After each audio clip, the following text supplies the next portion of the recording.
Hey YouTube, this is Kevin Boland of Boland Small Engine.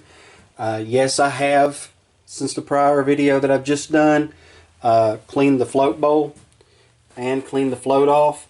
I can't help myself. If I see something that's dirty, I got to clean it. I did want to note that, as you can see, even though I cleaned it, and of course I used a piece of Scotch-Brite to do so, you need to be very careful about corrosion spots like this. Okay, if they've been eat all the way through, which you can see that I checked to make sure this one wasn't, but if they've been eat all the way through, you need to replace the bowl. In truth and honesty, if I wasn't, going to keep this more for myself, and I was going to turn around and give it to someone else, or sell it to someone else, I would probably go ahead and put a new float bowl on it. But being how it's just going to be for me and my family, I'm just going to go ahead and reuse this float bowl. The float, you can see it cleaned up rather well. I'm using my own special type of dip that I put the carburetors in. I let this carburetor boil for probably a good 35 minutes. What I basically do is I'll take a pan, I'll use some of this PB Blaster lawnmower tune-up, a little carb cleaner, a little dishwashing liquid, and water. It works very, very well. I've never had any trouble out of it. It's basically similar to an ultrasonic cleaner, but of course an ultrasonic cleaner vibrates and it just has a little better effect. This will do the exact same thing, it just takes a little longer. You're actually boiling the carburetor, so keep that in mind. If you use what I showed you, you'll be just fine. But anyway, I'm going to go ahead and get back into this video. This of course will be part 4. I wanted to show you guys the tool that it takes to actually pull. There's a little tiny Viton seat inside here, and this is the tool that it takes. Briggs does not make one, okay?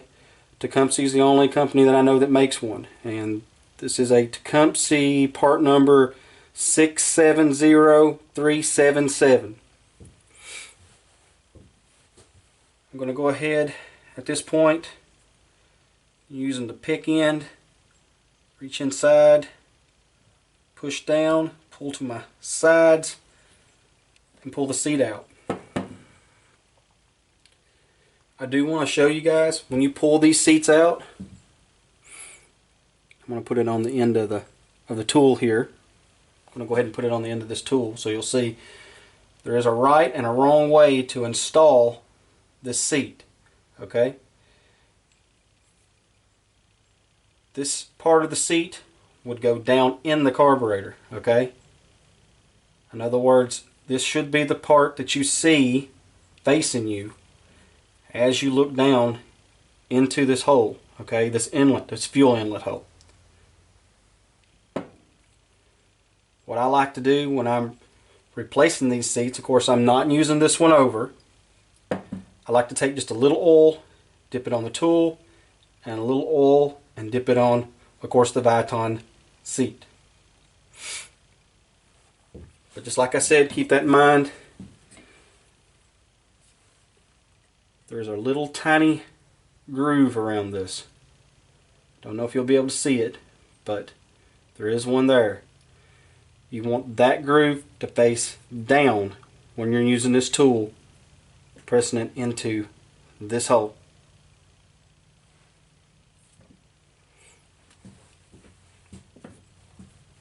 At this point, you can go two ways.